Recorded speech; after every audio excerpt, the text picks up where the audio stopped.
Efesios capítulo 2, versículo 1. Dice la bendita palabra del Señor. Y Él os dio vida a vosotros, cuando estabais muertos en vuestros delitos y pecados, en los cuales anduvisteis en otro tiempo, siguiendo la corriente de este mundo, conforme al príncipe de la potestad del aire, el espíritu que ahora opera en los hijos de desobediencia, entre los cuales también todos nosotros vivimos en otro tiempo, en los deseos de nuestra carne, haciendo la voluntad de la carne y de los pensamientos, y éramos por naturaleza hijos de ira, lo mismo que los demás. Pero Dios, que es rico en misericordia, por su gran amor con que nos amó, aun estando nosotros muertos en pecados, nos dio vida juntamente con Cristo. Por gracia sois salvos, y juntamente con Él nos resucitó, y asimismo nos hizo sentar en los lugares celestiales con Cristo Jesús, para mostrar en los siglos venideros las abundantes riquezas de su gracia, en su bondad para con nosotros en Cristo Jesús.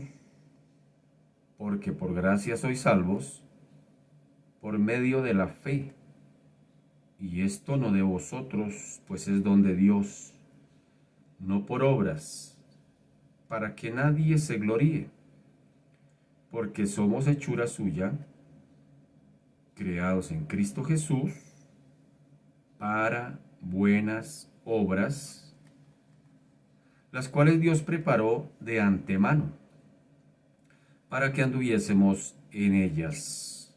Efesios capítulo 2, versículo 1 al 10. Amado Padre, en esta mañana te bendecimos y te damos a ti la gloria. Señor, Efesios capítulo 2 es un libro muy interesante. Es una porción de la palabra muy interesante. Tal vez quienes tuvimos la oportunidad de estudiar un discipulado recién convertidos, fueron las primeras palabras que nos empezaron a enseñar en ese discipulado.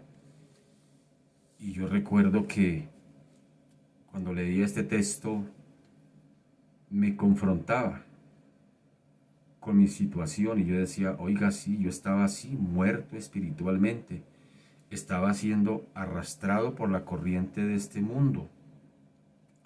Y fuera de eso era hijo de ira.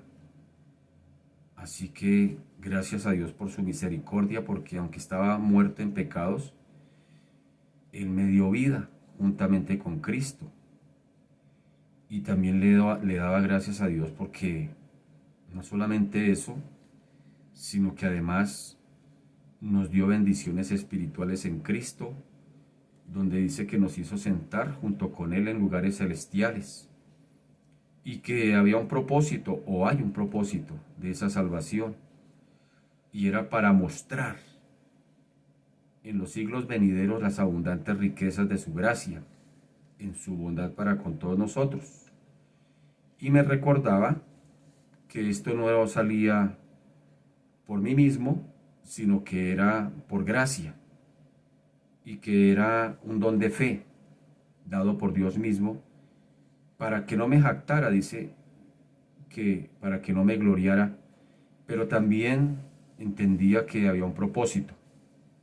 Y el propósito es que somos hechura suya, creados en Cristo Jesús, para buenas obras, y unas obras que Él ya había preparado de antemano. Así que, Señor Dios de la gloria, hoy me corresponde orar por otros que están muertos espiritualmente, hablando coloquialmente podríamos decir, son cadáveres ambulantes. O son personas que andan, pero van cargando un muerto. Imagínate ese cuadro, personas andando pero cargando un muerto. Porque caminan, andan, huelen, van, vienen, pero espiritualmente están muertos. O sea, son personas que sí tienen vida física, andan, caminan, pero siempre sin Cristo van cargando un muerto. Porque eso es lo que dice la Biblia, dice que nosotros estábamos muertos en nuestros delitos y pecados. Y no solamente eso, Señor, sino que la humanidad está siendo arrastrada por esa corriente, dice, en los cuales anduviste en otro tiempo siguiendo la corriente de este mundo. Y la corriente de este mundo está conforme al príncipe de la potestad del aire, o sea, Satanás, el espíritu que ahora opera en los hijos de desobediencia. Señor, esta humanidad no solamente está muerta espiritualmente, separada de ti, sino que también este mundo los está arrastrando conforme al príncipe de la potestad del aire, y no solamente por estar muertos, separados de ti, por estar siendo arrastrados por la corriente de este mundo, pues hay una causa o una consecuencia, y la consecuencia es que son hijos de ira, lo mismo que los demás. Qué tremendo peligro en el que está esta humanidad. Qué tremenda situación en la que está esta humanidad.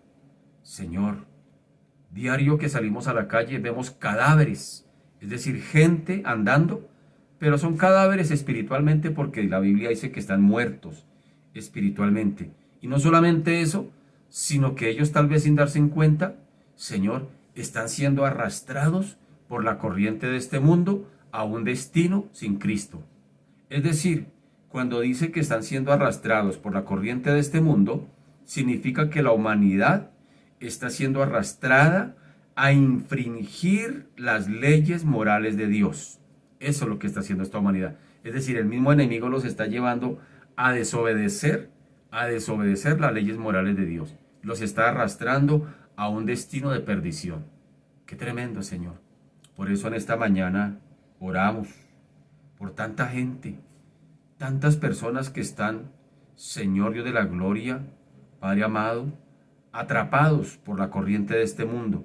Porque cuando nos imaginamos la inundación de un río y de pronto atrapa a alguien y se lo arrastra, Señor, en algunos casos, si los encuentran kilómetros abajo, porque ya no se pueden escapar de allí, Señor Dios de la gloria. Y así está esta humanidad, va a estar siendo arrastrada por la corriente de este mundo, Señor Dios de la gloria. ¿Y quién les lanzará un salvavidas? ¿Quién se lo lanzará? ¿El gobierno? ¿El rey de esta tierra? ¿Quién les lanzará un salvavidas a esta humanidad que está siendo arrastrada y que nosotros tal vez como cristianos a la orilla de ese río, de este mundo, solamente somos espectadores? Solamente decimos, mire cómo este príncipe está arrastrando a la humanidad, pero no hacemos nada. Simplemente somos expectantes y a veces nos sentimos tal vez, benditos señores de la gloria, Señor, incapaces, o a veces nos sentimos tal vez, benditos señores de la gloria, Padre amado, vulnerables a no poderle salvar, pero sí, señores de la gloria, somos nosotros los instrumentos en esta tierra para lanzarle ese salvavidas a aquel que está siendo arrastrado por la corriente de este mundo. Y somos los instrumentos para dar vida espiritual a aquellos que están muertos espiritualmente. Es el trabajo de la iglesia, es el trabajo nuestro, Señor. Llevamos un año de pandemia y yo creo que hemos tenido el tiempo suficiente para entender cuál es el propósito de nuestra vida y de nuestra relación contigo en esta tierra. Yo creo que ya hemos reflexionado 12 meses, Señor Dios de la gloria, bueno, ¿cuál es el propósito de Dios para la iglesia? ¿Por qué Dios permitió que las iglesias se cerraran? ¿Por qué permitió Dios que estemos pasando lo que estamos viviendo? Esto no es casualidad. Dios está llamándole la atención al pueblo de Dios, que en nuestras narices la gente está siendo arrastrada por la corriente de este mundo y que nosotros simplemente somos espectadores. Simplemente vemos cómo a diario la gente muere sin Cristo, se van a una eternidad sin Cristo y simplemente decimos, no, yo no pude hacer nada. ¿Cómo que no puedo hacer nada? Sí podemos hacer y mucho. Como mínimo orar y sabiendo que la oración es poderosa y sabiendo que la oración es poderosa no por la persona que ora, ni en la hora que ora, ni la forma que ora, sabiendo que es poderosa por a quien oramos, y ese eres tú. Tuyo es el poder, tuya es la gloria, y tuyo es el reino. Es a ti. Y Señor Dios de la gloria, Padre amado, hoy nos colocamos delante de ti, a clamar por tantos, tantos cadáveres ambulantes. Tanta gente que va con su muertito a las costillas. Es decir, el que está muerto espiritual, eso es lo que va haciendo. Camina, pero lleva un muerto allá a sus espaldas, cargando un muerto para lado y lado. Es decir, está muerto espiritualmente. Y Señor Dios de la gloria, oramos por ellos. Porque así como un día como tú nos hablas a nosotros, dice que nos diste vida cuando estábamos muertos en nuestros delitos y pecados, en los cuales anduvimos en otro tiempo, siguiendo la corriente de este mundo conforme al príncipe de la potestad del aire, que nos llevaba a pecar, que nos llevaba a quebrantar tus leyes morales, que nos llevaba a desobedecerte, porque dice, conforme al príncipe de la potestad del aire, el espíritu que ahora opera en los hijos de desobediencia. Pero dice que entre los cuales también nosotros vivimos en otro tiempo, en los deseos de nuestra naturaleza humana, haciendo la voluntad de nuestra naturaleza humana y de los pensamientos, es decir, de nuestras emociones, lo que se nos antojaba hacer. Y éramos por naturaleza hijos de ira, es decir, estábamos bajo tu ira. Según Romanos 1:18 dice que tu ira está sobre también aquellos que desobedecen. Según eso dice Romanos también, que Señor, el que desobedece, está bajo la ira de Dios. Por eso, Señor Dios de la gloria, oramos, Padre amado. Esta humanidad está en peligro. Esta humanidad está en peligro y no de perder el empleo. Y no de perder ni siquiera la misma vida. Porque definitivamente perder la vida, Dios de la gloria, Padre amado, eso no es finalmente importante. Lo importante es que hay un juicio, que hay un Dios justo que un día tomará cuenta, dice Romanos 1:18, porque la ira de Dios se revela desde el cielo contra toda impiedad e injusticia de los hombres que detienen con injusticia la verdad. ¿Qué quiere decir eso? Que la ira de Dios, óigame bien, la ira de Dios está sobre todo aquel que está en desobediencia a las leyes morales de Dios, que está lejos de Dios, que está separado de Dios. La ira de Dios está sobre nuestras familias que no han querido creer en Cristo. La ira de Dios está sobre nuestros vecinos que no han querido creer en Cristo. La ira de Dios está sobre esta humanidad que está sin Cristo. Es decir, si se murieran hoy, si hoy vinieras tú, Dios de la gloria, lo único que les esperaría sería un juicio terrible.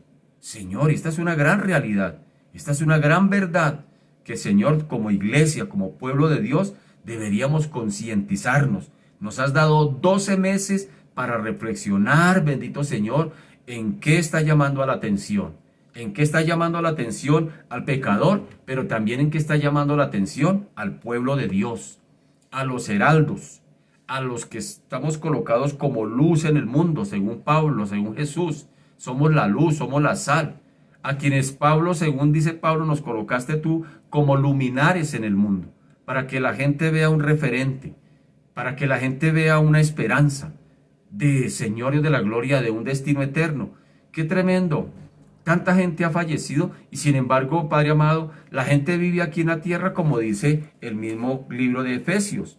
Dice que viven, señores de la gloria, siguiendo la corriente de este mundo, el cual opera, o conforme al príncipe de la potestad del aire, el espíritu que ahora opera en los hijos de desobediencia. Así vive la gente en ese tiempo. Viven así, siguiendo la corriente de este mundo. Pero cuando mueren, quieren estar en tu cielo. Yo no entiendo eso. Cuando mueren, quieren ir estar allá, participar de tu cielo. Ese cielo que tanto rechazaron cuando estaban aquí. Quieren estar con ese Cristo que tanto rechazaron aquí. Quieren estar con ese Cristo, con ese Dios que nunca estuvieron dispuestos a obedecerle aquí. Pero quieren estar allá contigo. Algunos dicen, Dios es tan bueno que Dios no va a mandar a nadie para el infierno. Dios es bueno, Él no mandaría a nadie para el infierno. Qué tremenda mentira tan grande que el enemigo les ha metido en la cabeza. Porque Dios de la gloria, texto claro dice que la ira de Dios está sobre los hijos de desobediencia. Es decir, sobre aquellos que siguen la corriente de este mundo, aquellos sencillamente que están haciendo la voluntad de su naturaleza humana, siguiendo los pensamientos y que son por naturaleza hijos de ira, lo mismo que los demás. Señor Dios de la gloria, esta humanidad está en riesgo. Pero Señor, el salvavidas que nosotros como pueblo de Dios podríamos lanzarles, uno sería la oración. La oración es poderosa. La oración, Señor Dios de la gloria, que oramos, que hacemos por un perdido, por un inconverso, Señor Dios de la gloria, tiene poder. De hecho, yo no me cansaré de decirlo, Señor, yo mismo soy testimonio de que soy producto de la oración. Yo soy producto de la oración. Alguien oró por mí, más de 12 años y quizá mucho más. Oraron por mí. Y Señor de la gloria, ese es el reflejo. Es decir, tarde que temprano, Señor de la gloria, tú respondiste esa oración. La oración por un perdido, aunque no se vea nada, aunque tal vez cada día se vean las cosas más difíciles. Por eso hoy, Señor de la gloria, mi oración es por los que no te conocen. Ellos sí que están en peligro, ellos sí que están en riesgo. Porque por lo menos, Señor de la gloria, los que estábamos muertos, dice tu palabra, Dios de la gloria, que tú que eres rico en misericordia y por tu gran amor con que nos has amado, nos diste vida cuando estábamos muertos en pecados, ya nos diste vida juntamente con Cristo y que somos salvos por gracia y que juntamente con Él nos resucitaste y que asimismo nos hiciste sentar en lugares celestiales con Cristo Jesús. ¡Qué bonito! Todo eso está chévere para nosotros, quienes ya te hemos recibido en el corazón. Pero Señor, ¿qué de aquellos? ¿Qué de aquellos, bendito Señor, que están bajo tu ira? Nosotros ya estamos bajo tu gracia, porque tu gracia nos alcanzó. Pero ¿qué de aquellos que están bajo la ira tuya? Que están en desobediencia, que están separados de ti, que están siendo arrastrados, que están siguiendo la corriente de este mundo, que le están llamando a lo bueno malo y a lo malo bueno. ¿Qué de todos ellos, Padre amado? ¿Quién orará por ellos? ¿Quién orará por ellos?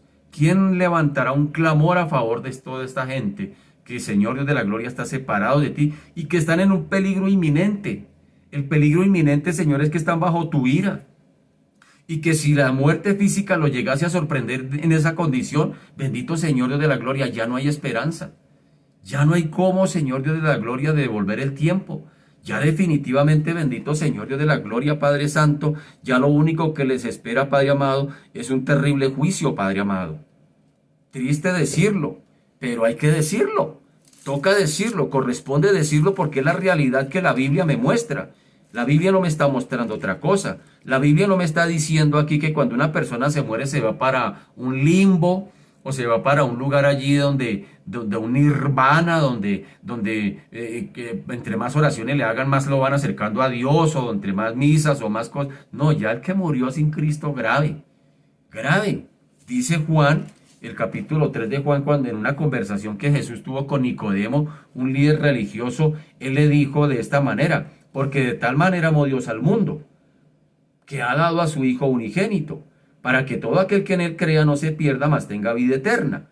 Porque no envió Dios a su Hijo al mundo para condenar al mundo, sino para que el mundo sea salvo por él.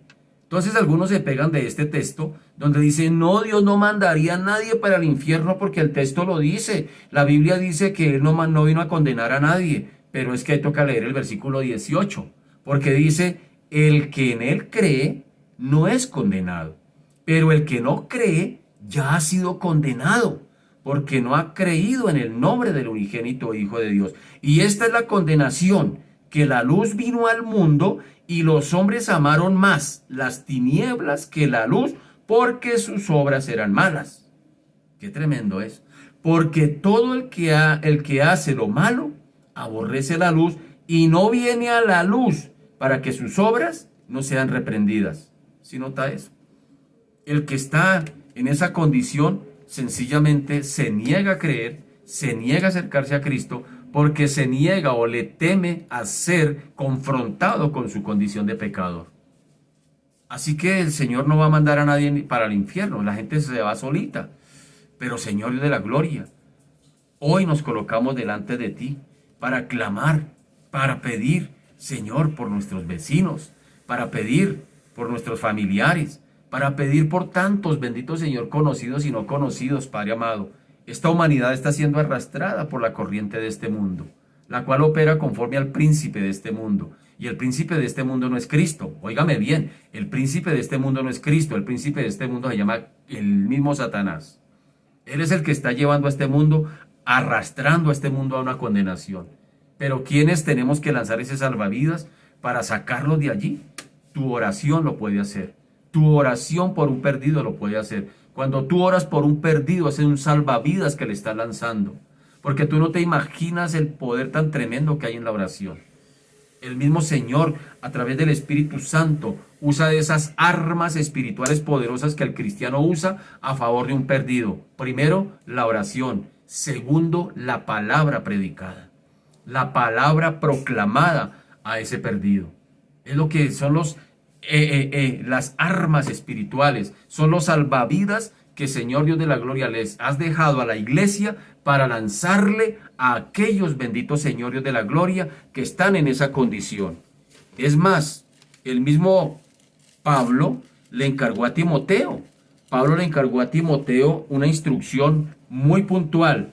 Le dijo: exhorto ante todo a que se hagan rogativas, oraciones, peticiones y acciones de gracias por todos los cristianos. No, dice por todos los hombres, por los reyes y por todos los que están en eminencia, para que vivamos quieta y reposadamente en toda piedad y honestidad, porque esto es bueno y agradable delante de Dios nuestro Salvador, el cual quiere que todos los hombres sean salvos y vengan al conocimiento de la verdad. Pero aquí hay una demanda para la iglesia. Exhorto ante todo a que se hagan rogativas, oraciones, peticiones, acciones de gracias por todos los hombres. Señor, perdónanos. Perdónanos porque a veces nuestras oraciones son muy egoístas, muy egocéntricas. Estamos en desobediencia. El que no ora por un perdido está en desobediencia, porque aquí la Biblia lo está mandando claramente. Pablo está aquí en este caso exhortando a orar por los perdidos, pero Pablo también exhorta a predicarle a los perdidos. Son dos cosas, son dos herramientas importantísimas que tenemos como pueblo de Dios para lanzarles como salvavidas a aquellos que están siendo arrastrados por la corriente de este mundo y que están muertos espirituales.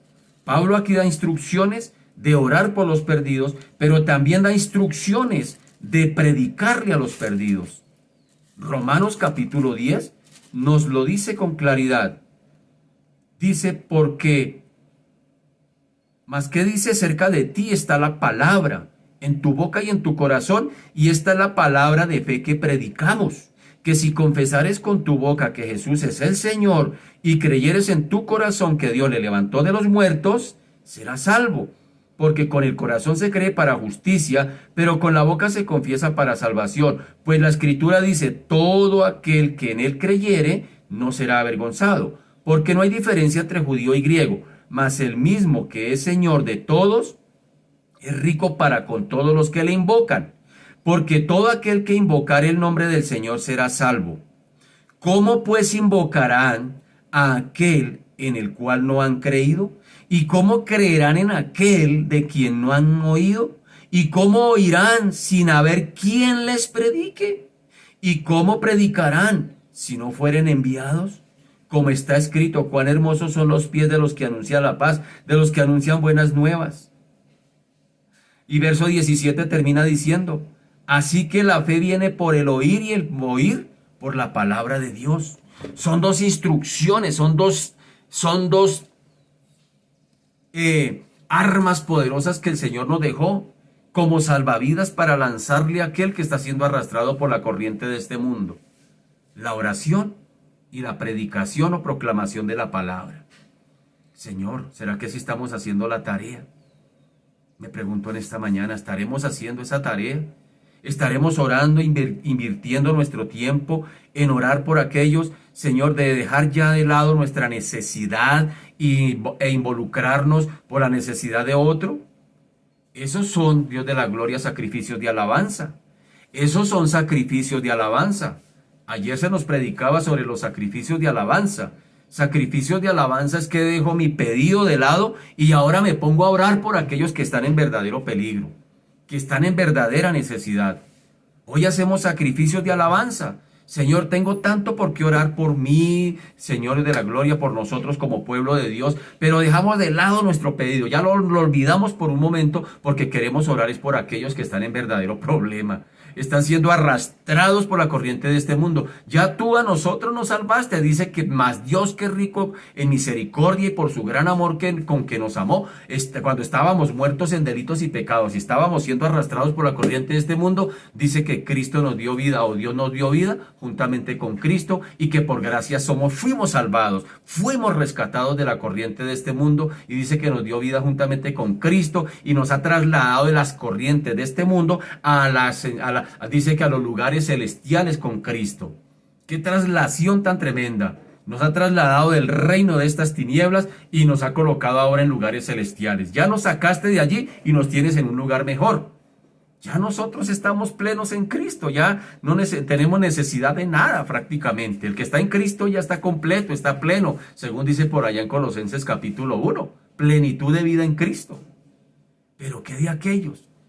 Señor Dios de la gloria, ayúdanos, Señor Dios de los cielos, a invertir, Padre amado, a cambiar la forma de orar, Padre amado. Ya contigo, Señor, es más, tú dices que ya sabes de qué tenemos necesidad y no quiere decir que no se ore, pero Señor, Señor Dios de la gloria, hay un grupo de personas, hay una multitud de personas en esta tierra, bendito Señor, en las cuales tú dices, Padre amado, que están siendo arrastrados por la corriente de este mundo y que están bajo tu ira. Ellos necesitan, Padre amado, que le lancemos el salvavidas de la oración, pero que también le lancemos el salvavidas de la proclamación del Evangelio. Señor, ahora que se están volviendo a reabrir los templos, Señor, que no solamente se reabran los templos, sino que también nos reinventemos en nuestra forma, bendito Señor, de caminar en nuestra vida cristiana de aquí en adelante. Señor, ayúdanos a no continuar en lo mismo. Ayúdanos, bendito Señor Dios de la gloria, a enfocarnos más hacia afuera. De hecho, la palabra iglesia viene del griego ekaleo, eclesia, que significa llamados a estar fuera. Llamados a estar fuera. Llamados a estar fuera. Y aunque, Señor, se le puede dar aquí una aplicación, estamos llamados a estar fuera, en las calles, en los parques, Padre amado, proclamando el Evangelio, orando por la gente en las calles, orando por la gente, Dios de la gloria. Hace poquito tuvimos una experiencia hermosa y preciosa antes de la pandemia. Salimos algunas personas, Señor, a proclamar el Evangelio en las calles y me acuerdo, Señor de la gloria, cómo reuníamos a muchachos que, Padre amado, jugando en los parques y nos poníamos a orar con ellos en los parques, muchachos que les predicábamos y les decíamos, muchachos, ¿quiere que oremos por ti? Y ellos, claro, sí. Recuerdo que orábamos por grupo de personas de Venezuela, orábamos y nos encontrábamos en la calle y en la calle orábamos por ellos y les proclamábamos el Evangelio. Señor Dios de la gloria, ahora que se van a volver a abrir los templos, bendito Señor, mi oración es porque ya, Señor, no nos quedemos entretenidos tan bonito que nos quedó el templo, sino que salgamos a las calles, que salgamos a los parques, a proclamar el Evangelio y a orar, Padre amado, porque son dos armas espirituales poderosas en las cuales Pablo está haciendo una exhortación a que se ore por todos los hombres, pero también a que se proclame el Evangelio. Señor Dios de la gloria, estamos en estos tiempos de oportunidad, Dios de la gloria, de hacer esta tarea. Señor, es mi oración en esta mañana. Es mi oración en esta mañana. Señor Dios de la gloria, que así como nos hemos, Padre amado, reinventado, redireccionado para ganar dinero, porque a algunos nos tocó reinventarnos, Señor, en nuestra forma de elaborar, de conseguir el dinero, pero es pues que también, Señor, como pueblo de Dios, nos reinventemos en la forma de hacer iglesia, en la forma de hacer discípulos, que también nos reinventemos, Padre amado, en la forma de hacer culto a ti. Hacer culto a ti, bendito Señor, es eso, ir a salir a las calles, salir, Padre amado, hacer, Padre amado, Dios de la gloria, Padre amado, Dios de los cielos, sacrificios de alabanza, es eso. Ya dejo lo que yo quiero, lo dejo de lado y empiezo a hacerlo por aquellos que están, Padre amado, en una necesidad precaria. Y quienes están en una necesidad precaria, Señor Dios de la gloria, son los que están sin Cristo, porque están bajo tu ira, porque están siendo arrastrados por la corriente de este mundo según sus pensamientos y su voluntad. Porque, Señor Dios de la gloria, están muertos espiritualmente y necesitan un salvavidas, urgentemente necesitan un salvavidas. ¿Quién les va a lanzar el salvavidas? ¿Quién? ¿Quién lanzará ese salvavidas? ¿Quién tiene esas armas poderosas en las manos? ¿Quién tiene ese privilegio, pero a la vez esa responsabilidad? Las flores del campo la tenemos el pueblo de Dios, la iglesia del Señor.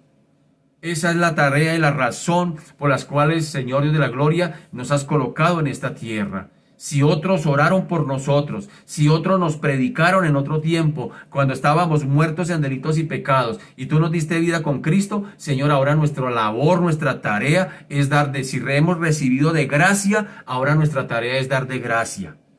De lo que nos has dado, de lo que nos diste, empezar a dar. Señor, que ya dejemos de pensar en nosotros mismos. Ya en ti estamos plenos. Dice Colosenses capítulo 1 que tenemos plenitud en Cristo. Que en Cristo somos plenos. Y cuando yo conozco esa palabra pleno, es que no tenemos necesidad ni falencia de nada. Aunque haya problemas, aunque haya luchas. De hecho, eso también hace parte de esta vida. Los problemas, la lucha, la enfermedad, la situación. Eso hace parte de esta vida. Imagínense una vida sin problemas. Una vida sin problemas sería una vida aburrida. Créame que sí, sería una vida aburrida. Que todo fluyera, que todo saliera bien, que todo me saliera como... Sería una vida aburrida. Aburrida. Pero cuando hay problemas, cuando hay lucha, no, que eso nos reta. Eso nos reta a buscar de Dios. Nos reta a pasar por encima de esos problemas. Nos reta de la mano de Dios a salir adelante. Eso nos coloca a nosotros en un reto, como que le encuentra uno sentido a la vida cuando hay problemas. De hecho, el mismo Señor Jesucristo los prometió: en el mundo tendréis aflicción, problemas, pero confiad que yo he vencido. Y ya cuando estemos en el cielo ya dice que toda lágrima se acabará, que ya no habrá llanto ni dolor. Pero mientras estemos aquí, tendremos que estar listos para pasar tribulaciones, problemas, luchas. Señor Dios de la gloria. Pero sin embargo, estamos plenos. Sin embargo, estamos completos. Sin embargo, ya tenemos un futuro asegurado, tenemos esperanza gloriosa, tenemos, bendito Señor Dios de la gloria, una bendición, porque dice que somos bendecidos con Cristo Jesús, que nos hizo sentar en los lugares celestiales. ¿Qué más podemos pedir? Ya estamos completos, ya estamos plenos, Señor. Es más, tú dijiste que estaría con nosotros todos los días hasta el fin del mundo. Y si estamos contigo, Señor, ¿qué más necesitamos? Hay una canción que dice por ahí, Señor, que si estamos contigo no necesitamos de nada más. Ya estamos plenos. Entonces, que miremos, bendito Señor, que los campos están listos para la siega, que hay tanta necesidad, Dios de la gloria, y que no nos podemos quedar con los salvavidas en las manos, Señor Dios de la gloria, simplemente como espectadores mirando cómo la humanidad está siendo arrastrada hacia una eternidad sin Cristo, hacia una condenación. Padre amado, ayúdanos. Inquieta al pueblo de Dios en el mundo, bendito Señor. Que ya dejemos de mirar hacia adentro y miremos, Señor de la gloria, tanta necesidad que tenemos hacia afuera, pero también tanta oportunidad tan preciosa que ha habido para predicar y proclamar el Evangelio. Señor, te doy a ti la gloria. Gracias por ese salvavidas que están lanzando allí. Gracias porque estás tomando la oración de tus hijos y a alguien estás salvando. A alguien estás inquietando. A alguien estás convenciendo de pecado, justicia y juicio. A alguien.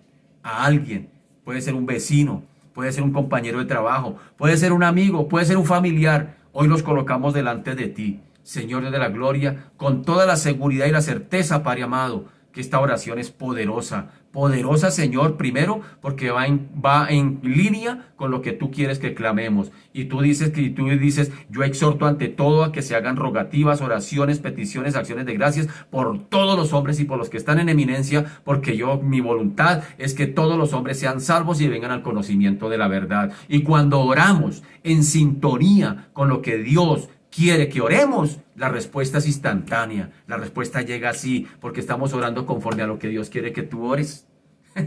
Tremendo eso. Cuando tú oras en línea con lo que Dios quiere que tú ores, la respuesta llega así, fluye inmediatamente. Por eso, Señor, hoy tengo la certeza de que tú estás respondiendo, de que tú estás haciendo algo en ese familiar, de que tú estás haciendo algo en ese vecino, de que tú estás haciendo algo en esos hijos, de que tú estás haciendo algo en ese esposo, en esa esposa, de que tú estás haciendo algo en ese compañero de trabajo, de estudio, en ese gobernante. Tú estás haciendo algo, porque aquí la Biblia incluyó a los gobernantes, dice, y los que están en eminencia, a los reyes también hay que orar por ellos.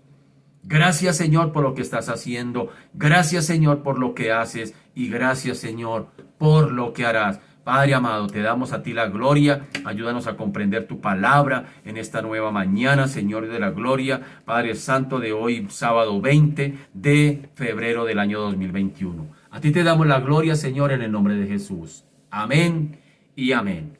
Muy buenos días tengan todos ustedes. Sean muy, pero muy bienvenidos en este nuevo espacio de Bajo la Sombra del Omnipotente. Hoy es sábado 20 de febrero del año 2021.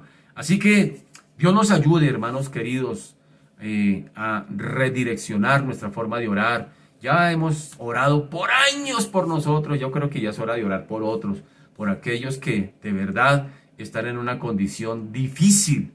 Y no es porque no tengan dinero, hay mucha gente que tiene dinero, pero son miserables, porque si el que está sin Cristo, desafortunadamente no tiene nada. Que el mismo Señor dijo en sus propias palabras, ¿de qué le sirve al hombre ganarse todo el mundo si se le pierde su alma?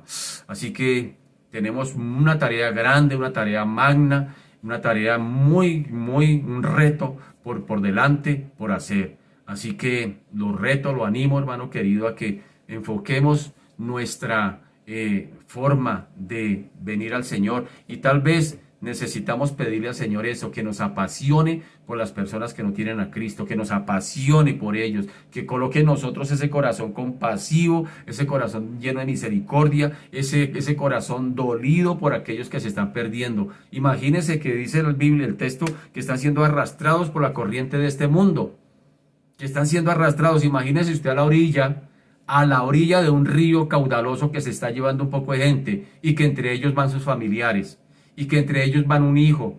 ¿No harías nada por eso? ¿No harías nada por rescatarlo? Simplemente te quedaría, se lo llevó a la corriente. O sea que tenemos un reto grande. Que Dios nos ayude, que Dios nos ayude.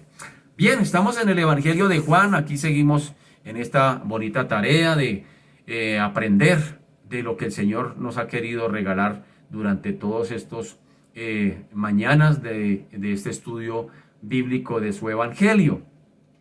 Bien, permítame por un segundito, refresco la garganta. Mientras usted busca el capítulo 10 del Evangelio de Juan en el versículo 29. El Evangelio de Juan, capítulo 10, versículo 29. El Evangelio de Juan, su tema, presentar a Jesús como el Hijo de Dios, como el Hijo de Dios.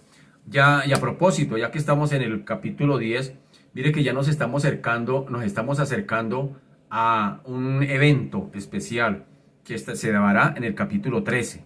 Es decir, en el capítulo 13 prácticamente Jesús, esta controversia de Jesús con todos estos líderes religiosos es hasta el capítulo 12.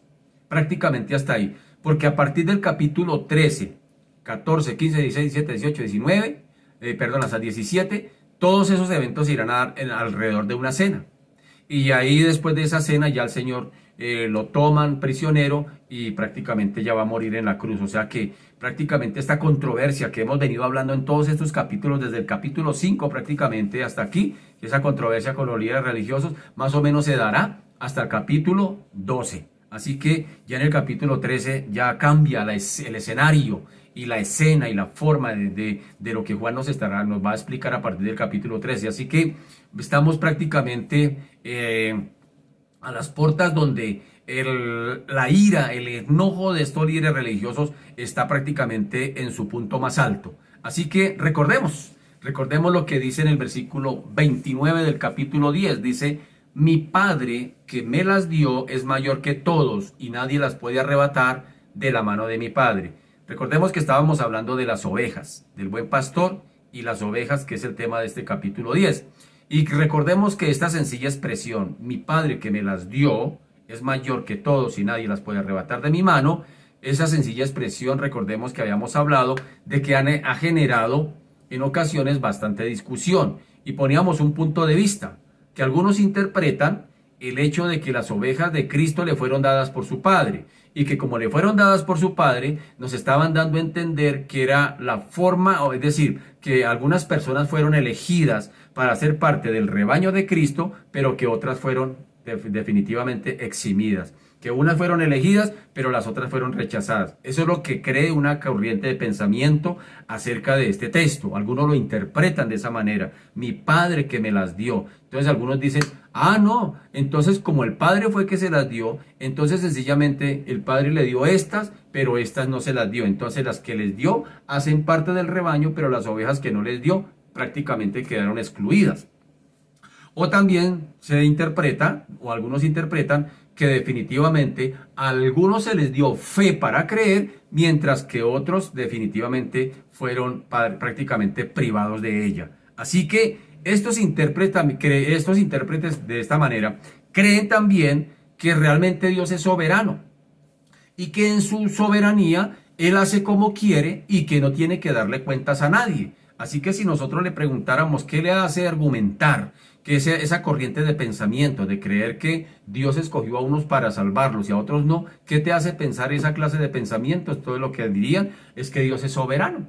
Dios es soberano y Él hace como quiere, a unos los escoge y a otros tampoco. Pero sencillamente Él no tiene que rendirle cuentas a nadie. Que sencillamente esto, pues definitivamente, si hablamos de la soberanía de Dios, esto es contrario totalmente a lo que dicen las Escrituras. Porque Dios no hace acepción de personas, recordemos eso. Las Escrituras dicen una y otra vez que Dios no hace acepción de personas, es decir, Dios no escoge a unos y a otros los rechaza. Dice, por allá leímos algunos textos, leamos uno, Hechos 10:34, donde dice Pedro, abriendo su boca dijo, en verdad comprendo que Dios no hace acepción de personas. Así que por lo tanto, explicábamos en días anteriores, que la soberanía de Dios no puede actuar, en contravía de sus atributos. Dios es soberano, por supuesto. Dios es soberano, por supuesto. Pero si Dios eligiera a unos para salvación y a otros para condenación, estaría obrando en forma arbitraria.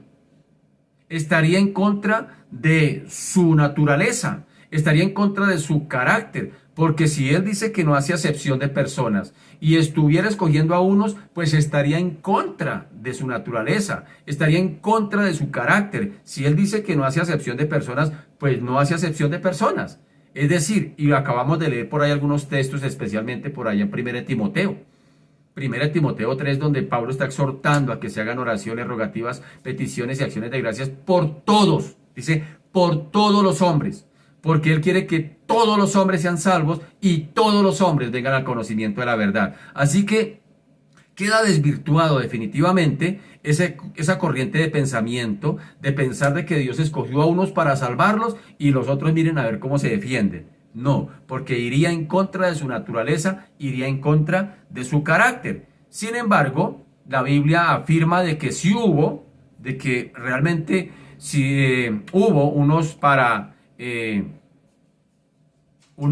salvación, sencillamente que los escogió, pero eso tiene que ver definitivamente con su omnisciencia. Es decir, si Dios escogió a algunas personas para salvarlas, como bien nos lo explica la Biblia más adelante, que Él escogió a unos, que los predestinó, pero las Escrituras también nos explican que esto no ocurrió de forma arbitraria ni tampoco caprichosa, sino que estuvo relacionado con la omnisciencia de Dios, el preconocimiento de Dios de aquellos, es decir, conociendo a aquellos que irían a creerle a Él, aquellos que irían a venir a su definitivamente a su rebaño, por decirlo de alguna manera. Él tiene incluidas algunas cosas para aquellos que sencillamente han decidido, óigame bien, dije, han decidido creer en Él. Porque Dios no va en contra de lo que Dios nos dio cuando nos creó.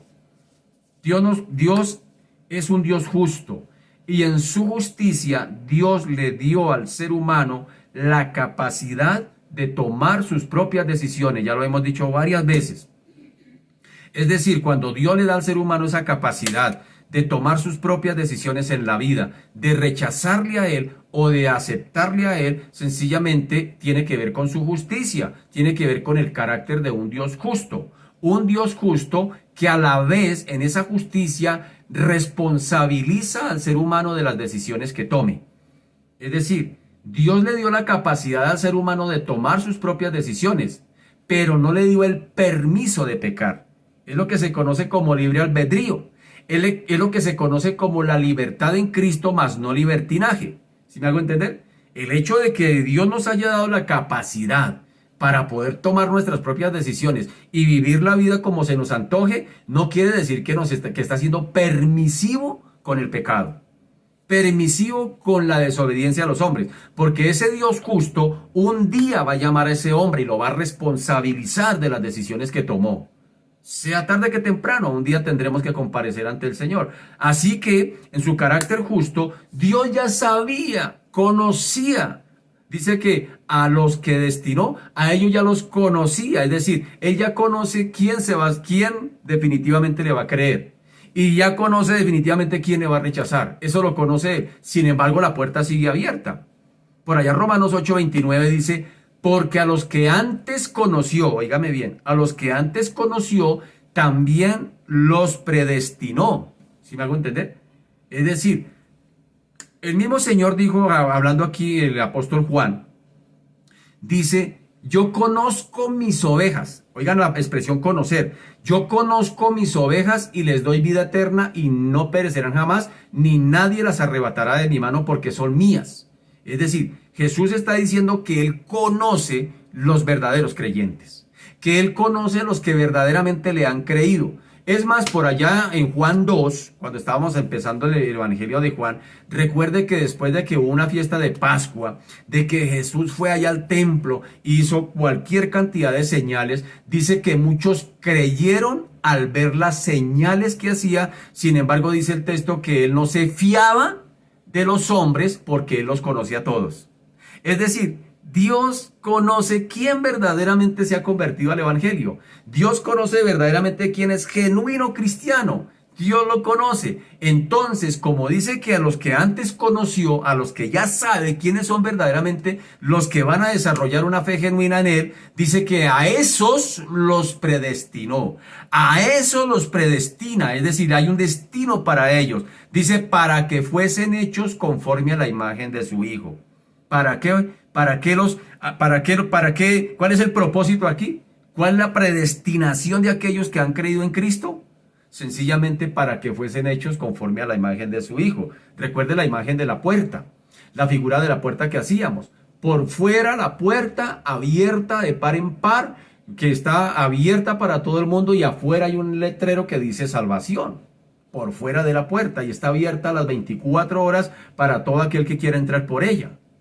Y muchos pasan por ella y dicen después, otros pasan por ella y dicen eso no es para mí, otros pasan por ahí y dicen no me agrada, y sencillamente otros pasan por ahí y deciden entrar por esa puerta. Pero una vez que entran por la puerta y voltean a mirar la misma puerta y hacia arriba, ya hay otro aviso allí. Ese aviso dice predestinación, es decir, por fuera de la puerta dice salvación abierta para todo el mundo, pero por dentro el aviso dice predestinación para los que entraron. Es para eso. No es que esté queriendo decir que salvó a unos los predestinó para salvarlos y a otros los predestinó para condenarlos, no. Es más, Romanos está diciendo que a los que conoció los predestinó, ¿para qué? Es decir, aquellos que entramos por esa puerta de la salvación tenemos un destino. ¿Y cuál es el destino? Ser hechos conformes a la imagen de su Hijo.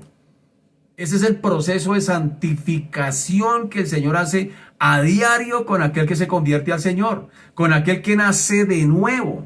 Es decir, el Señor le dijo a Nicodemo, lo que nace de la carne, carne es, y lo que nace del espíritu, espíritu es. Y sencillamente, cuando una persona va empezando a crecer, va empezando a desarrollar algunas características de su primogenitor, por ejemplo, del papá, de la mamá, se va apareciendo físicamente, va empezando a parecerse, va empezando a coger algunos rasgos físicos. Pues el que ha nacido de nuevo, el que ha nacido de Cristo, en la medida que va creciendo se va pareciendo a Cristo.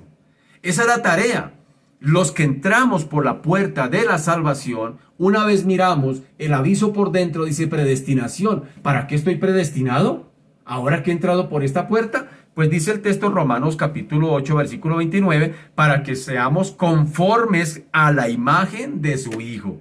Lo que quiere, el que comenzó en nosotros esa buena obra, la va perfeccionando hasta el día de Cristo. Pero ¿para qué? Hay un para qué. Hay otro para qué. ¿Para qué nos quiere el Señor conformar a la imagen de su Hijo? Pues él mismo lo dice, para que Él sea el primogénito entre muchos hermanos. Así que somos predestinados para eso, para ser conformados a la imagen de su Hijo, pero para que también Él sea el primogénito entre muchos hermanos, es decir, entre todos aquellos que han entrado por esa puerta. Ahora, entonces hay que descartado de que Dios no escogió a unos para salvación y a otros para condenación. Ya, espero que haya quedado claro ese asunto. Pero por otro lado, hay otra interpretación.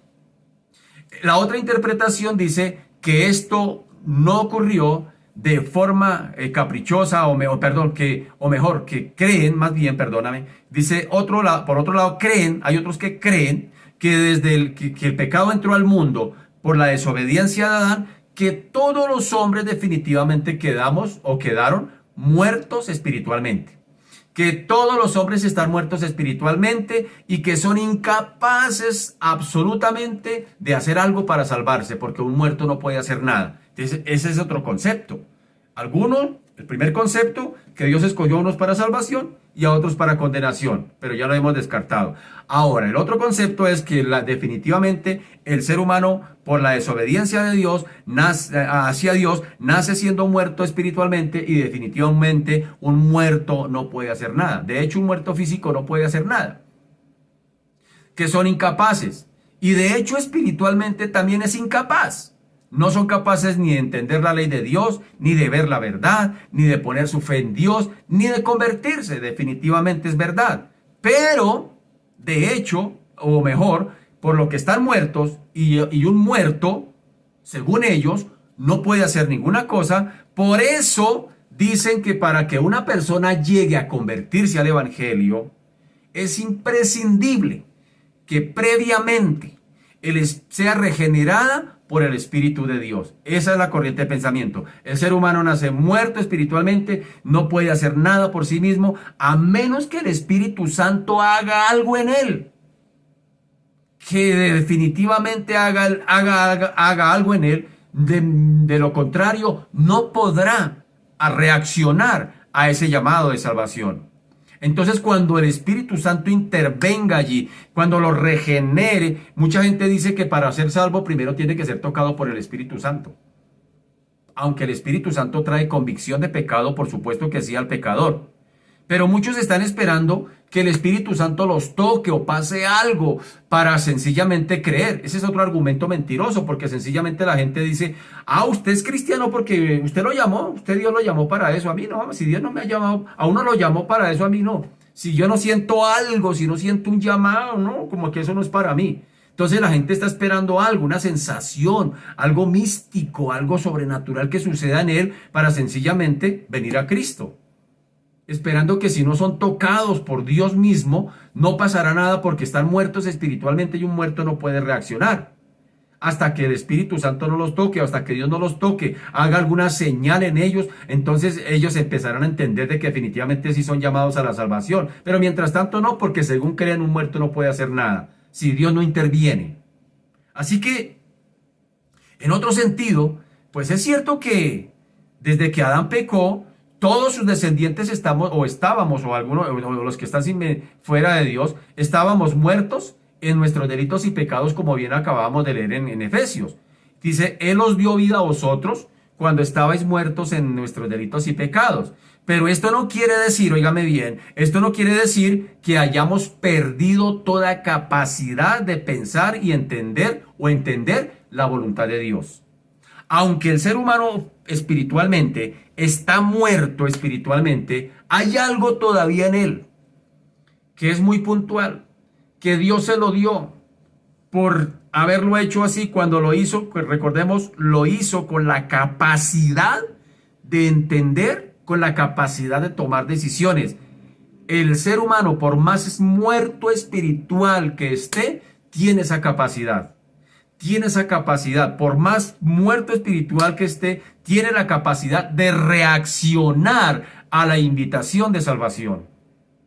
Así que, aunque esté muerto, como dando a entender que se ha perdido que ha perdido toda incapacidad de reacción, por lo contrario, sí tiene la capacidad de reaccionar. No parece que en este sentido, como habla del Nuevo Testamento por allá, en la parábola del hijo pródigo. Recordemos que el hijo pródigo, ¿cómo se refirió el padre hacia el hijo pródigo? Lucas 15:24 dice, porque mi hijo muerto era y ya revivido. ¿Sí nota? Y ya revivido. Se había perdido y es hallado. Y comenzaron a regocijarse. Pero sin embargo, aunque el hijo estaba muerto, el padre del hijo pródigo hablaba de su hijo como que como que había estado muerto, porque mi hijo era muerto. Sin embargo, cuando estaba en ese estado, todavía podía razonar y darse cuenta de su situación, aunque estaba muerto, según dice su padre, mi hijo estaba muerto. Sin embargo, ese hijo, aunque estaba muerto, separado del padre, sencillamente, él pudo darse cuenta y reaccionar de la condición y la situación en la que se encontraba, llegando a ser capaz de tomar una decisión de volver a la casa de su padre. Continuemos leyendo Lucas, dice Lucas 15:17, dice, y volviendo en sí, dijo, ¿cuántos jornaleros en casa de mi padre tienen abundancia de pan y yo aquí perezco de hambre? Me levantaré e iré a mi padre y le diré, Padre, he pecado contra el cielo y contra ti. Ya no soy digno de ser llamado tu hijo. Hazme como a uno de tus jornaleros. Y levantándose, vino a su padre y cuando aún estaba lejos, lo vio su padre y fue movido a misericordia y corrió y se echó sobre su cuello y le besó. Así que, a raíz de este pasaje, podríamos decir que el hijo pródigo estaba muerto, en el sentido de que estaba separado de su padre. Ahora, el significado de la palabra muerte en la Biblia proviene del griego thanatos, que significa separación. Primera muerte, hay varias clases de muerte en la Biblia. Muerte física, separación del alma con el cuerpo. Dice por allá en Génesis 35:18. Génesis 35:18, hablando de Raquel, dice, y aconteció que al salírsele el alma, pues murió, dice ahí entre paréntesis, llamó su nombre Benoni, mas su padre lo llamó Benjamín. Así murió Raquel y fue sepultada en el camino de Efrata, la cual es Belén. Entonces, muerte física. Una segunda muerte, muerte espiritual. Es decir, la separación del hombre por vivir con Dios, por vivir en el pecado. Efesios 2:1 lo vimos, es un texto muy bacano, muy claro. Dice Efesios 2:1, dice, y él os dio vida a vosotros cuando estabais muertos en vuestros delitos y pecados. Pero hay una clase de muerte, hay una tercera clase de muerte que nos habla la Biblia, y es la muerte segunda o la muerte eterna, que significa separación definitiva. Óigame bien, definitiva de la presencia de Dios. Apocalipsis 21:8 dice, pero los cobardes e incrédulos, los abominables y homicidas, los fornicarios y hechiceros, los idólatras y todos los mentirosos tendrán su parte en el lago que arde con fuego y azufre, que es la muerte segunda. Después de eso ya no hay reversa. Más reversa tiene un avión.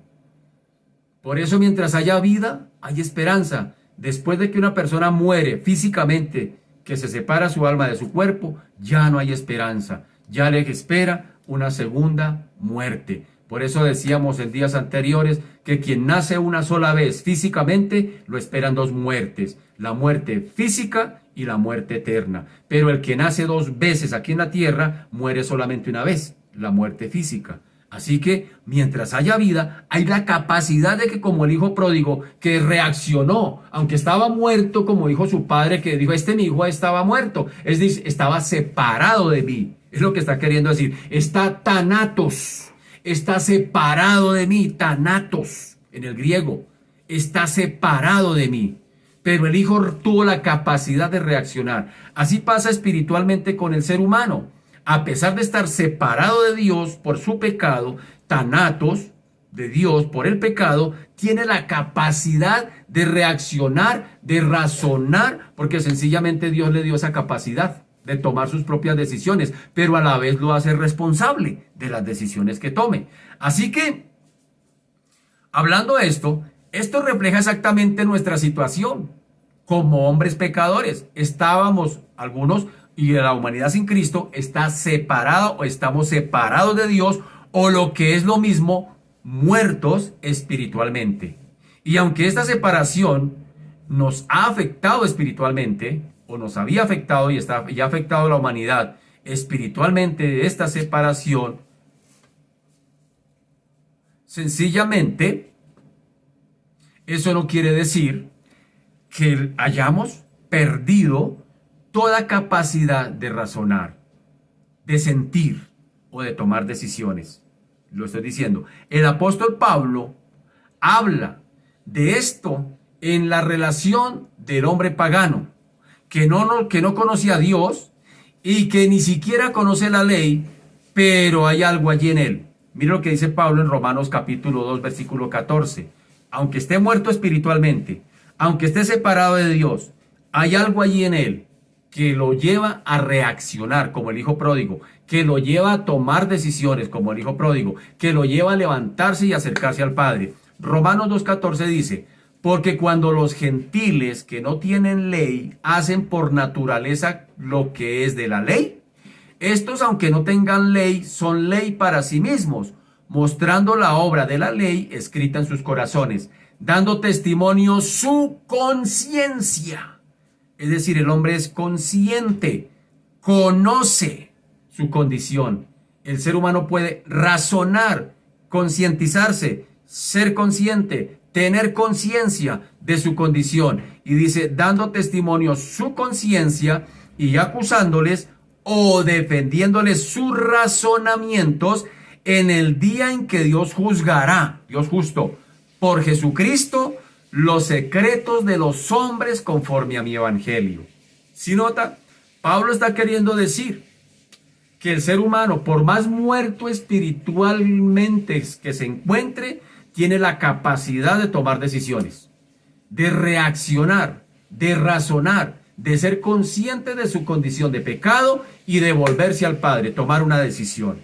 No hay un ser humano ningún ser humano podrá presentar la excusa delante de Dios el día que le tenga que dar cuentas, que era que no sabía. Es que yo no sabía que había un Dios. Yo no sabía, yo no conocía eso. O en el otro extremo, Dios, usted no me dejó decidir, tú tomaste decisiones por mí, no me dejaste decidir, me manejaste como marioneta, así que no me hagas responsable. No, Señor.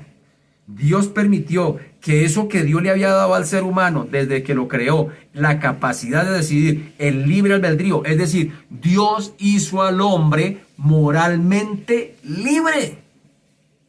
Y eso tiene que ver con el carácter justo de Dios. Y un Dios justo no se va a meter con eso. No le va a tocar eso al ser humano. Lo hizo moralmente libre. El ser humano es libre. Y es tan libre de inclusive, de si quiere, si le antoja, de rechazar a Cristo. Qué Dios tan justo el que tenemos. Qué Dios tan justo el que tenemos. Sin embargo, ese Dios justo un día va a venir en juicio a pedirle cuentas a esta humanidad. ¿Qué hizo con su vida? ¿Qué decisiones tomaste cuando yo te di el permiso de que vivieras tu vida como quisieras? ¿La viviste lejos de mí? Condenación eterna. ¿Te acercaste a mí? Vida eterna. El ser humano elige. El ser humano toma la decisión. Por allá Deuteronomio 28. Dice, aquí está el camino para la maldición, aquí está el camino de la bendición, tú elige. A Adán se le dijo, ahí está el árbol de la ciencia del bien y del mal, aquí están todos estos árboles, tome una decisión. ¿Sí ven? Desde el mismo huerto del Edén, el Señor está invitando a tomar decisiones. Eso se conoce moralmente libre o libre albedrío. Así que, más adelante, en esta misma epístola de los Romanos, el apóstol Pablo habla de la situación del hombre caído. Mire lo que dice Pablo. Pablo dice y explica inclusive el conflicto interior que hay allí, que tiene. Dice que entre lo que piensa, entre lo que siente y lo que quiere hacer, por un lado. Es una lucha interna que hay en el ser humano. Una cosa es lo que piensa, lo que quiere hacer, y otra cosa lo que hace. Lo que realmente acaba haciendo. No ha perdido su capacidad para deleitarse en la ley de Dios. Esa capacidad no la ha perdido, pero encuentra que hay otra ley, dice Pablo. Encuentro otra ley dentro de mí, dice Pablo, que me lleva a rebelarme y a pecar. Lo dice en Romanos capítulo 7. Pablo lo dice de la siguiente manera: porque según el hombre interior, según mis pensamientos, mis intenciones, mi voluntad, me deleito en la ley de Dios. Pero veo otra ley en mis miembros, dice Pablo, que se rebela contra la ley de mi mente, y esto me lleva cautivo a la ley del pecado que está en mis miembros, dice Pablo. Pablo es consciente de que hay una lucha interna dentro de él, valga la redundancia. También sabe lo que debe hacer, pero que no puede hacerlo. Mire cómo lo explica Pablo, Romanos 7:15. Porque lo que hago no lo entiendo, pues no hago lo que quiero, sino lo que aborrezco, eso hago.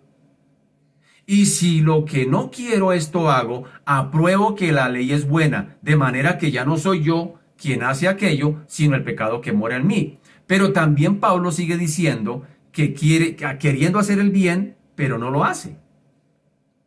Dice, y yo sé que en mí esto es en mi carne, no mora el bien, porque el querer el bien está en mí, pero no el hacerlo.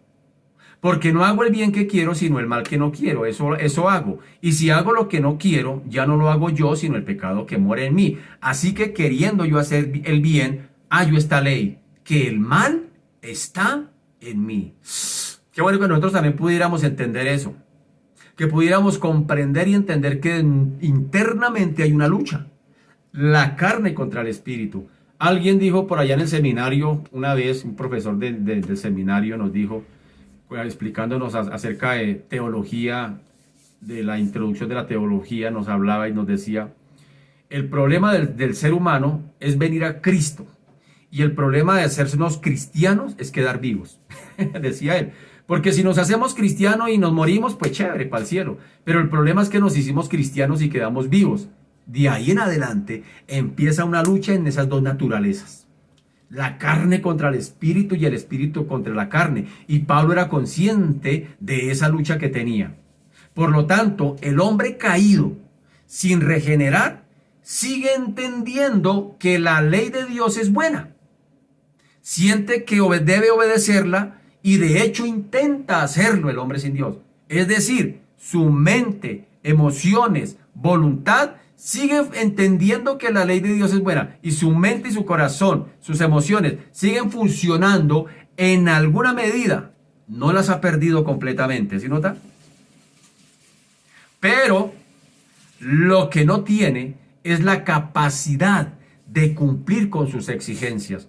Pablo decía, con mi mente quiero agradar a la ley de Dios, pero hay otra ley en mis miembros que me lleva, que me empuja a pecar. Tremendo eso. Así que incluso los mismos creyentes, los que no son creyentes, los que no son creyentes afirman que sus conciencias les acusan en ocasiones cuando hacen cosas desagradables delante de Dios. Un pecador, una persona que peca, es consciente de su pecado. Entonces, ¿por qué la gente cuando sabe que está haciendo algo malo, lo hace a escondidas? Uy, que mi esposa no sepa que tengo otra amiga por ahí. Uy, que en la empresa no sepan que estoy robando. ¿Ah? ¿Por qué cuando capturan a alguien haciendo fechorías, qué hacen? Se tapan. Uy, no, que no sepan. ¿Por qué? En su conciencia hay una ley. Hay una ley que lo está acusando. Hay una ley en sus miembros que quiere obedecer, que quiere hacer la ley de Dios y la aprueba que es buena, pero no puede. Esa ley está en sus miembros. En el mismo pasaje que estamos estudiando aquí, se ve con claridad que el Señor está invitando a los judíos incrédulos aquí en el capítulo 10 de Juan a que examinen las evidencias que él había presentado ante ellos. Sus obras les darían la clave para entender que Jesús era realmente el Cristo anunciado, el Mesías anunciado por las Escrituras.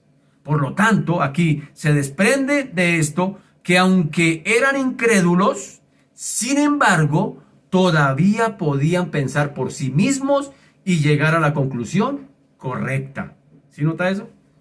Es lo que está queriendo mostrarles el Señor. Y a esto hay que añadir que Dios actúa por medio de su Espíritu Santo. Juan 16:7 dice, pero yo digo la verdad, os conviene que yo me vaya, porque si no me fuera, el Consolador no vendría a vosotros, mas si me fuere, os lo enviaré, y cuando Él venga, convencerá al mundo de pecado, de justicia y de juicio. De pecado por cuanto no creen en mí, de justicia por cuanto voy al Padre y no me veréis más, y de juicio por cuanto el príncipe de este mundo ha sido ya juzgado. Así que esto se hace necesario, porque el hombre ha quedado muy afectado en cuanto a todo lo relacionado con la voluntad de Dios. El hombre por sí mismo no puede buscarla, aunque quiera buscarla. Por eso dice que nosotros cuando estábamos muertos, pero Dios que es rico en misericordia y por su gran amor con que nos amó, Él fue quien nos dio vida. Nos dio vida en Cristo. El hombre por sí mismo no puede buscar la voluntad de Dios. No lo puede hacer. Dice Juan 6:44, ninguno puede venir a mí si el Padre que me envió no le trajere, y yo le resucitaré en el día postrero. Romanos 3:10 dice, como está escrito, no hay justo ni aun uno, no hay quien entienda, no hay quien busque a Dios, todos se desviaron, a una se hicieron inútiles, no hay quien haga lo bueno, no hay ni siquiera uno. Así que el ser humano es consciente de su condición de pecado, pero por sí mismo no se puede salvar, aunque quiera. Alguien dijo, de buenas intenciones está lleno el infierno. Hay que tomar decisiones. Hay que tomar decisiones. La vida cristiana es de decisiones, no es de sentires, no es de emociones. Yo tomo la decisión. Yo tomo la decisión. Por eso, alguno en el momento de la conversión, alguno le dice, ¿quién quiere tomar decisión o hacer decisión por Cristo? Es una decisión, venir a Cristo. Es decir, y los argumentos que el mundo siempre quiere colocar es que por un lado ellos no toman la decisión porque ellos no fueron escogidos para salvación. Que los que están en la salvación fue porque fueron escogidos. Pero por otro lado dice que son tan pecadores, tan pecadores, tan pecadores, que no son dignos, como me dijo una vez un amigo mío, me dijo, yo no soy digno de entrar a una iglesia cristiana. Porque tienen la otra orilla, el concepto de que son tan pecadores que son indignos de que definitivamente puedan entrar al reino de los cielos. Así que, definitivamente, por voluntad propia, nadie se puede salvar a sí mismo, nadie puede nacerse a sí mismo, nadie puede hacer que otro nazca a sí mismo, pero hay que tomar la decisión. Eso sí lo podemos hacer, que aunque el ser humano esté muerto espiritualmente, Dios no le quitó esa capacidad, no le quitó la capacidad de ser consciente de su condición, pero también no le quitó la capacidad, tampoco le quitó la capacidad de tomar una decisión. Y así funciona. Y la vida cristiana funciona igual. Para el pecador funciona, toma decisiones, no tiene que esperar el momento. Alguna vez alguien me dijo, ay, ¿por qué Dios espera que uno pase por tantos pecados y después sí lo llama? No, Dios siempre está llamando al pecador, siempre, la puerta está abierta, la puerta a la salvación constantemente está abierta y el hombre toma la decisión. No es que Dios haya esperado tantos años en su vida para ahí sí llamarlo, no. Lo que pasa es que nosotros tomamos la decisión. Algunos la tomaron cuando niños, otros la tomaron cuando jóvenes, otros la tomamos un tiempito después. Pero el ser humano tiene que tomar una decisión. Tarde que temprano, tiene que tomar una decisión. Y cuando toma la decisión, la vida cristiana también sigue siendo por decisiones, no por sentires. Es decir, cuando ya estamos caminando con Cristo, toca tomar decisiones. Toca tomar decisiones. Sí, hay que orar, hay que ayunar, hay que leer la Biblia, hay que estudiarla, pero hay que tomar decisiones, aún siendo ya cristianos. Así que Dios ayude a esta humanidad a entender definitivamente que necesitan tomar una decisión. Necesitan tomar una decisión. Porque algunos dicen, bueno, cuando yo sienta el llamado me convierto. No, no, no, no, no, no. El llamado está todos los días mientras haya vida, mientras podamos abrir los ojos. Es una oportunidad que Dios está dando para que el pecador pueda entrar, tome la decisión. ¿Se acuerdan del hijo pródigo? Él dijo, me levanta, él razonó, dijo, sí, yo la embarré, me aparté de mi padre, me comí toda la plata, sí, sí. Él está razonando, ¿sí? Que Dios le dio esa capacidad. Pero también le dio la capacidad de tomar la decisión. Dijo, no, no, no, yo estoy mal, me voy a tomar una decisión, me levantaré, iré. Pero no dice me levantaré, iré, sino se levantó y fue. ¿Sí nota? Es una decisión que tomó. Así que hoy, mi querido amigo, amiga que me escucha, que me va a ver o que me está viendo, tú tienes que tomar una decisión. Hoy puedes tomar la decisión. O rechaza o recibe a Cristo en tu corazón como tu Salvador y tu Señor. Tú eliges, tú eliges. Pero el día que tengas que comparecer ante el Señor, no le podrás salir con cuentos de que tú no lo sabías, de que tú no pudiste pensar, razonar, que no sabías, que no entendías. Sí entiendes, sí entiendes. Los judíos entendían. Lo que pasa es que voluntariamente habían tomado la mala decisión de no querer creer en Cristo. Que Dios nos ayude, que Dios te ayude. Padre, te damos gracias, te bendecimos y te alabamos. Te damos la gloria a ti en esta mañana, Señor. Padre, ayuda a esta humanidad por medio de tu Espíritu Santo. Por eso el Espíritu Santo tiene que convencer al pecador. Pero el Espíritu Santo no va a tomar la decisión por el pecador de venir a Cristo. Él lo convence, lo invita, como el que está al frente de la puerta, abierta, invitándolo, ven, sigue. Así como cuando colocan a alguien en la puerta de un local, de un negocio, para que haga propaganda, para que haga allí sencillamente invitaciones a entrar a la gente. Vengan, compren ofertas y tal. Y empieza, así está, yo me imagino al Espíritu Santo invitando al pecador. Venga, entre por esta puerta de la salvación. Pero así como uno decide si entra a comprar lo que le están ofreciendo, así el pecador también decide si quiere entrar o no. Dios no se va a meter con eso. Esa es la noticia que te tengo. Dios no te va a forzar, Dios no te va a empujar, Dios no te va a jalar desde adentro de la puerta. No, Dios te da la oportunidad, la capacidad de que tú elijas. Y tú tomas la decisión. Dios te respeta eso. Pero ten por cierto y por claro que un día tendrás que comparecer ante ese Dios justo y Dios te hace responsable de las decisiones que tú tomes aquí. Él te va a calificar eso y conforme a la decisión que tú hayas tomado aquí, determinarás tu destino allá, es decir, en la eternidad. Por eso hoy toma la mejor decisión. Toma la mejor decisión. No esperes hasta que sientas algo en el corazón o en la mente o en el cuerpo, hasta que digas, es que yo no siento nada. No, porque nunca vas a sentir nada. La cuestión es tomar decisiones. Doy el paso, me decido a entrar. Aunque no conozca nada, aunque me esté enfrentando a lo desconocido. Yo creo que a todos nos ha pasado así. Cuando llegamos a Cristo no sabíamos a qué nos estábamos enfrentando. Era algo nuevo para nosotros, era una vida nueva para nosotros, pero han pasado los años y hoy podemos decir ha valido la pena. Inclusive algunos decimos, ¿y por qué no entré antes? Si yo hubiera sabido de todo esto, que Dios me había predestinado para todas estas bendiciones, definitivamente hubiera entrado antes. Pero bueno, yo tomé la decisión, pero gloria a Dios que la tomamos. Pero Señor, hoy también invita a aquel que no ha tomado esa decisión. Convéncele de pecado, justicia y juicio. Y que hoy tu amigo seas tomando esa decisión. ¿Cómo lo haces? Pues sencillo. Dile ahí al Señor, Señor, hoy yo reconozco que soy un pecador. Definitivamente reconozco que no soy bueno delante de ti.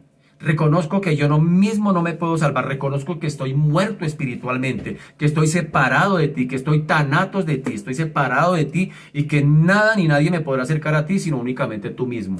Tú eres quien me atraes con tus cuerdas humanas de amor. Por eso hoy vengo a ti, arrepentido de mis pecados, te pido que me perdones, que me laves, que me limpies, que escribas mi nombre en el libro de la vida y nunca lo borres de allí jamás.